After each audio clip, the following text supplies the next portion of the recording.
یو کس وایي چې په امتحان کې نقل کول څنګه دي؟ په امتحان کې نقل کول دوکه ده او دروغ دي، او دروغ او دوکه دواړه حرام دي. که دا دنیاوي امتحان وي د سکول کالج، او که دا دینی امتحان وي مدرسې. مدرسه کې چې په امتحان کې نقل کې، نو د دې مطلب دا دی چې تا لیکل کړي دي، نو استاد به تا ته 100 نمبر درکړي پورا. د هغې 100 نمبرو مطلب دا دی چې دا سړی پوخ عالم دی، د هر یو شی زده دی، او ستا خو به زده وي نه، ځکه چې دا په نقل نه کوي.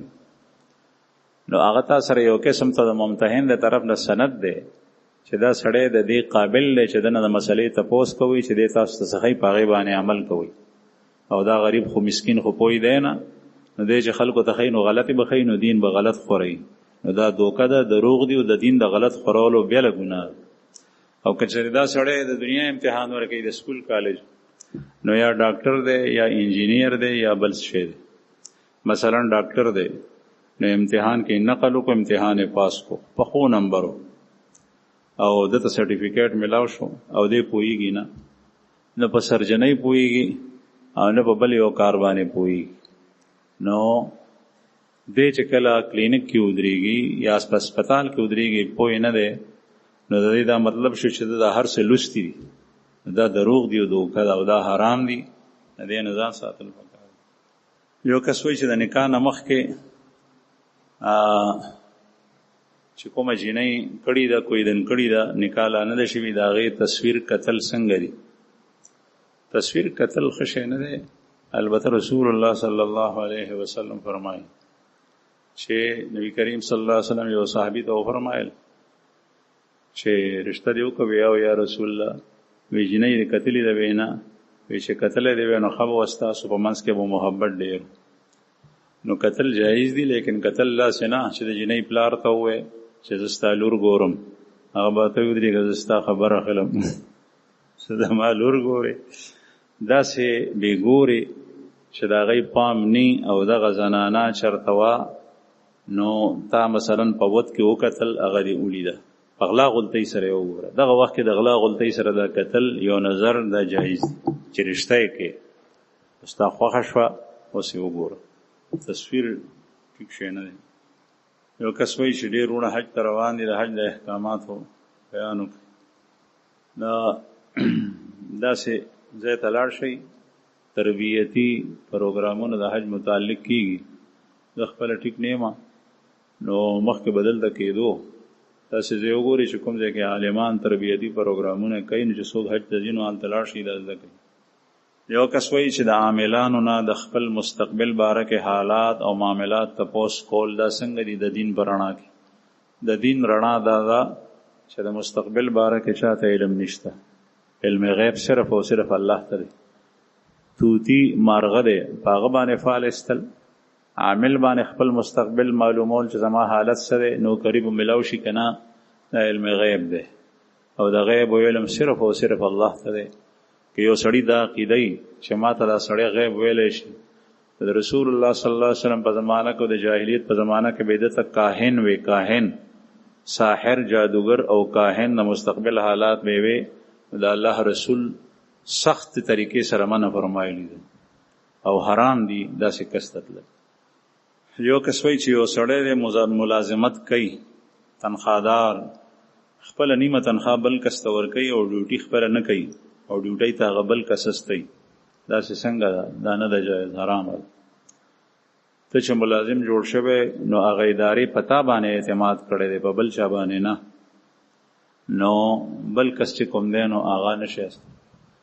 تا ته ما خر درکو چې په دې باندې بار راړې شي، تا هغه خر د خپل علاقې او د محلې او ظالم زمیندار ته ورکو چې هغه خر ته غټ لوړ نیولی دی، وهي، نو دا غلطه ده، جایز نه دي. ځکه چې خر خو ما تا ته درکړو، ما ته پته وه چې دا سړی مهربانه دی، رحمدل دی، څه وایي نه، تا هغه ته ورکو، نو دا ټیک نه ده. دغسې د نوکرۍ د دې نه سخته ده معامله. یو کس وایي چې زمونږ یو دوست هغه خودکشي کړي وه، او هغه مړ شو، او بعضې وایي چې دا په تقدیر کې لیکلي، او بل کس وایي چې دا شیطاني عمل و. نو تقدیر کې هر یو شی د انسان لیکلی، دا یاد ساتئ.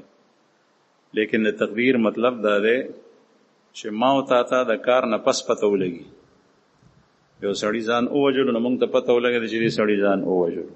او د تقدیر مطلب دا دی چې الله جل شانه ته د هغې سړي د مخکې نه پته وه چې دی به دا کار کوي او اندازه هم الله جل شانه مقرروي او د چې دا کار کړی دی په خپل کسب او اختیار سره یې کړی دی او د ته دا تقدیر کله معلوم و چې زما په تقدیر کې دا دی چې زه به قتل کوم. د چې بغیر د تقدیر د علم نه، تقدیر علم الله جل شانه چاته نه ورکړي، بغیر د هغې د علم نه ځان کې چاړه ومنډل او ځان یې په تماچه وویشتو، د دې به ته خدای ته پوس. یو کس وایي چې زما یو دوست دی هغه په یو دکان کې کار کوي، هغه سره 2 عیسایان هم کار کوي. هغه ما ته ووایي چې زه د دواړو سره خوراک کوم، دا څنګه دي؟ او هغه ما ته سلام هم کوي، د هغې سلام جواب هم ورکوي. د عیسایانو سره خوراک کول دا جایز دي، لیکن د هغې مخره خپله پې باندې خوره وه. البته که چېرې هغې خوراک داسې وي چې هغه حرام وي، مثلا هغې خنزیر پخ کړی دی تا ته یې مخې ته کېږو، نو د هغې په نږدې خو خنزیر خوړل هغې خوري، ته به څه کې دې نه به ځان بچ کې. البته دغسې حلال رزق هغې سره خوړی شي، دوستي به ورسره نه کې، محبت به ورسره نه ساتي. دویم د سلام باره کې چې تا ویلي دي، عیسائی کافر دی او کافر باندې رسول الله صلی الله علیه وسلم فرمایي سلام بناچ که چېرې هغه پتا واچولو بیا به څه وی، بیا به دا وی چې وعلیک. رسول الله صلی الله علیه وسلم څخه یو یهودي رالو او هغه سلام واچولو، خو سلام یې په دې الفاظو سره واچولو السلام علیک.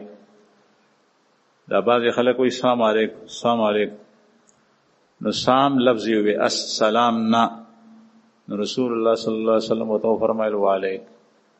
ام المؤمنین حضرت عائشہ بی بی د ټولو مسلمانانو مور او د رسول الله صلی الله علیه وسلم بی بی، هغې هم دا ټکی واورېدو د هغې یهودي. هغه ډېره ذهینه وه، هغې ته پته ولګېده چې ده خو سلام ټکی نه دی کړی، ده خو سام کړی دی. نو هغې یهودي ته دې په جواب کې وی وعلیک السلام واللعنه، پتا دې سام وي او لعنت دې وي وسره. دا الله رسول ورته وفرمایل چې عایشې نرمي کو، وی چې یا رسول الله دې تا وانه اورېدو چې تا ته څه وویې سخت الفاظ یې ته وویې، تا ته خو وویې چې پتا دې مرګ راشي، سام معنی مرګ او هلاکت دې بربادي ده. نو ما ورته ځکه دا جواب ورکو، نو وی تا وانه اورېدل چې ما څه جواب ورکو، ما ته وویې وعلیک او دا دې پتا وي. لکه څنګه چې یو سړی تا ته ګرنیټ تا طرف ته راولي او تا هغه اوچت کې لا پکې وخت وي او په هغې واپس وغورځې. نو ما هغه ته وویې بس دومره ډېره وه، تا خو سره سیوا الفاظ هم وویې، لعنت دې هم ورسره و. نو چې کله کافر عیسائی یهودي په تا سلام وکړي ته ورته صرف وعلیک وایه ښه، او چې کله سلام پې باندې اچې او یریږي چې سلام مې په وانه چوم څه خطره به راته پېښه شي، نو بیا السلام علی من اتبع الهدی دا وایه. معنی یې دا ده چې سلام دې وي په هغه چا چې څوک د هدایت اتباع کوي. یو کس وایي چې زما یو رشته دار دی، هغه په جګړې کې خپلې ښځې ته 6 ځله د طلاق ټکی استعمال کو، شرعي لحاظ سره د دې څه حکم دی؟ مفتی صاحب نه تپوس وکړه د جمعې د لمونځ نه پس او طلاق چې 3 ځله څوک استعمال کي نو ښځه پې باندې مطلقه شوه او طلاق مغلظ شو، دا ترې نه جدا شوه، دا پردی شوه، اوس دې سره نشي پاتې کېدی، بلکې دې سره اوس د ده نکام نه کېږي، د بل چا سره یې کېږي. یو کس وایي چې ما ته صرف 2 صورتونه یاد دي، د دې 2 صورتونو سره زما مز کېږي او که نه او مز دې کېږي. 2 صورتونو سره مز کېږي چې 2 نه یاد ده چا، یو یاد دی قل هو الله احد، نو هغې سره هم مز کېږي، فرض ادا کېږي. لیکن ته چې څنګه نور کارونه زده کې نو دغسې دا صورتونه هم نور زده که، نور صورتونه زده که، یو رکعت کې یو صورت وایه په بل کې بل وایه. یو کس وایي چې زما والد صاحب ډېر بیمار دی، ما ته وایي چې بچیه زما د مر نه پس په 3مه ورځ ښه غټ خیرات وکړه چې زما د محلې د غریبان خلک ماړه شي. ما ورته وایي چې بابا دا وصیت دی صحیح دی، خو 3مه او 4مه پکې نشته، آیا دا صحیح ده او که نه؟ ته پلار ته داسې مه وایه، ځکه چې پلار دی اوس په کټ کې پروت دی، د هغه زړه ته پې صدمه رسي، هغه ټول عمر په ناپوهۍ سره تېر کړی دی، نو اوس هم دا وایي. او به هر حال صدقه او خیرات د چا طرف نه ورکول ټیک دي. ته هغه ته دا مشوره ورکړه چې بابا ته چې په مر نه پس زه ستا خیرات کوم، نو ته اوس وکړه، نو په ژوند باندې چې وکړي نو ډېر ثواب دی. مرګ باندې خیرات کول د هغې مړي چې کوم مړ شو د هغه د مال سره تعلق درېیمه برخه کې دی سیوا نه دی. که چېرې هغه دا وصیت کړی وي او هغه مال درېیمه برخه نه وي پرېښی د وارثانو یې خوښه نه وه نو دغه وخت کې د وصیت باندې به عمل نه کېږي. البته چې په ژوند کې هغه سره په لاس کې څه دي نو هغه کولی شي. بهرحال ته پلار سره داسې الفاظ مه وایه چې داسې نه او داسې، خو چې کله هغه مړ شي نو ته بیا د پلار په نوم باندې خیرات وکړه، که روټۍ پخې، که مسکینانو ته څه ورکې، که جومات کې لګې، که مدرسه کې لګې، په نیت کې دا وکړه چې یا الله د دې 50,000 روپو ثواب زما پلار ته ورسې، نو دا خیرات یې ډېر دی. یو کس وایي چې جمعې د مونځ نه فرض مونځ نه پس دا 6 رکعاته کول ضروري دي، د سنت دي 6 رکعاته کول، اختلاف پکې شته دی لیکن زمونږ د حنافو په نزد سنت دي. یو کس وایي چې کله سړي باندې غسل واجب شي نو لامبل ولې ضروري دي؟ د الله رسول وایي چې کله باندې غسل وړ نو لامبې به ځکه ضروري دي. ته چې مونځ کې د جمعې راغلی دا پرچي تا راستولې نو ته به راغلی نو مونځ ته ولې راغلی؟ ځکه چې الله او د الله رسول وایي چې د جمعې دا مونځ فرض دی او مونږ د الله بندگان یو، او که ته وایې چې زه د خدای بنده نه یم نو کفر ته ووتې، نو والعیاذ بالله کافر کېږي دې سره. که په زړه کې دا وې چې یاره دا غسل خو ډېر ګران شی دی، د فلانکو خلکو مذهب ښه دی چې لامبي وکړي نه لامبي لکه پیرنګیان، نو دغه وخت کې سړی کفر ته وځي. ځکه چې د عیسایت ته په اسلام باندې او عیسایانو ته په مسلمانانو باندې ترجیح ورکړي. یو کس وایي چې زمونږ په ګاونډ کې یو غریب سړی دی، هغه مونځ هم نه کوي او روزګار هم نه کوي، نو په دې سړي باندې زکات کېږي او که نه؟ او زکات پې کېږي، زکات پې کېږي. که مونځ نه کوي که روزګار نه کوي نو زکات پې کېږي. البته که چېرې د دغو نه یا د ده نه زیات غریب وي مزګزار سړی نو ستا زکات هغه ته ورکول ډېر بهتر دی. یو کس وایي چې غزوه هند څه ته وایي، د دې باره کې څه حدیث یا حواله شته او که نه؟ او غزوه هند په باره کې احادیث شته دی. بعضې چې کوم تیر غزوات دي د هغې په باره کې وایي چې دا دي، خو تحقیق دا دی چې دا غزوه به کېږي را روانه ده، او دا هم روایتونه معلومیږي چې کېدای شي په دې غزوه کې ډېر هندوان مسلمانان شي. او هند نه مراد پاکستان، هندوستان، بنگلادیش دا ټول علاقې دي، صرف هندوستان نه. یو کس وایي چې یو زنانه ده هغې سره 4.5 تولې سره زر دي، سپین زر ورسره نشته دی، خاوند هغې ته د میاشتې خرچ ورکوي 2-3 روپۍ هغه لګوي، یعنی جمع کوي یې نه، نو په دې زنانه باندې زکات فرض دی او که نه؟ او مفتیان حضرات وایي چې په دې باندې فرض دی، خو نن سبا فتوا په دې باندې ده، خو دا گنجایش پکې شته دی که د دې سره بل څه نه، مثلا روپۍ ورسره نشته، سپین زر ورسره نشته، نو بیا صرف سونه چې کوم دی نو بعضې حضرات وایي چې په دې باندې زکات نشته دی تر څو چې نصاب ته رسېدلي نه. یو کس وایي چې مونږ اکثر په بازارونو کې ګورو چې خلک د جمعې مونځ کې د جومات د حد نه بهر ولاړ وي، آیا دا مونځ قبلیږي او مونځ صحیح دی او که نه؟ نو د جمعې په مونځ کې د جومات نه بهر ودېدل په سړک وغیره باندې دا مونځ صحیح دی په یو شرط سره، هغه دا دی چې په صفونو کې اتصال وي، یعنی دا بارني صفونه د سړک د جومات نه بهر چې جوړ دي دا متصل وي د جومات د صفونو سره، او متصل مطلب دا دی چې د دې په منځ کې خالی میدان نه، او که چېرې خالی میدان و نو بیا دا اقتدا نه ده صحیح. البته کوم ثواب چې په جومات کې دننه ولاړو خلکو ته ملاویږي نو هغه د بارنو ته نه، دې ته صرف د مونځ ثواب دی او د جمع، او هغه خلکو ته د جومات هم ثواب ملاویږي ځکه چې په جومات کې دننه. یو کس وایي چې وفیها ما تشتهیه الانفس آیت کریمه ورکړی دی، او بیا وایي چې دې آیت په حوالې سره دا تپوس کوم چې په جنت کې خوب شته او که نه؟ جنت کې آرام شته، چې خوب په جنت کې نه نو کوم ځای وي؟ خوب خو ډېر مزیدار شی دی، سړی ستړی چې ویده شي نو آرام وي. بل تپوس کوي چې په جنت کې زمینداره شته، نو زمینداره ستړی ستومانه کار دی، دا سړی خوار کی په دنیا کې نو دا په جنت کې نشته. البته حدیث مبارک کې راځي رسول الله صلی الله علیه وسلم فرمایي چې یو سړی به وایي چې یا الله زما زمینداره خوښه ده، فصل مې ډېر خوښ دی، زه فصل غواړم چې فصل وکرم، نو الله جل شانه به ورته وایي چې دا ما څه درکړي دغه بس دی، خو هغه به وایي نه دا خوند دخلم. نو هغه به ولاړي او د هغه په مخ کې به فصل زرغون شي، هغه به لوی شي، داسې به وایي چې د ډېرې مستۍ نه به هغه فصل تک تور وي، او بیا به په هغه یو ساعت کې په هغې باندې بمبلې راشي غنم، بیا به اوچ شي، بیا به غوبل شي، بوس به بیل شي، دانې به بیلې شي، او د ده په مخ کې به یو پړی د غنمو ولګي، دته به خوند ورکوي. دا الله رسول الله وفرمایل. ما خپلو الفاظو کې وی حدیث مبارک کې راځي، نو یو عربي پاسېدو په هغه پینډه کې چې کومه کې نبی کریم صلی الله علیه وسلم دا حدیث بیانول. نو هغه عربي وایي چې یا رسول الله دا به یا مهاجري وي یا به انصاري وي. ځکه چې هغه زمانه کې عرب چې وو نو د هغوی زمینداران نه وه، بلکې هغوی به په دشته کې پاتې کېدل په صحرا کې، او د هغوی صرف د څاروو سره کار و. لکه دلته زمونږ بعضې وروڼه ګډې سره وي، بس د هغوی ګډو سره کار، نو د هغوی به اوښانو او ګډې بیزې به وې، نورې څه نو. او د انصارو د دوی زمینداره وه. نو هغه عربي ووایي چې یا رسول الله دا به یا انصاري وي او یا به مهاجري. نو پیغمبر علیه السلام مسکی شو. بل تپوس د کړی دی چې آیا د اولاد خواهش به وي؟ نو جنت کې اولاد ضرورت نشته، ځکه چې اولاد خو سرخوږی دی، کله یو نه جوړه شي کله بل نه جوړه شي، سړی باندې خم لګي، لیکن ټول مصیبتونه د اولاد سره دي. یو بابا حضرت مفتی صاحب فرمایي ما لیدلی و، هغه بابا هغه د هری پورو. نو مفتی صاحب وایي ما دې تپوس وکړو چې ستا اولاد شته؟ نو ما ته وایي چې الحمدلله نه یې، الحمدلله نہیں نشتا. میں بتاؤں کہ کسی زمانے میں آپ کی بیوی اور بچے تھے، نوغوی الحمدللہ تھے.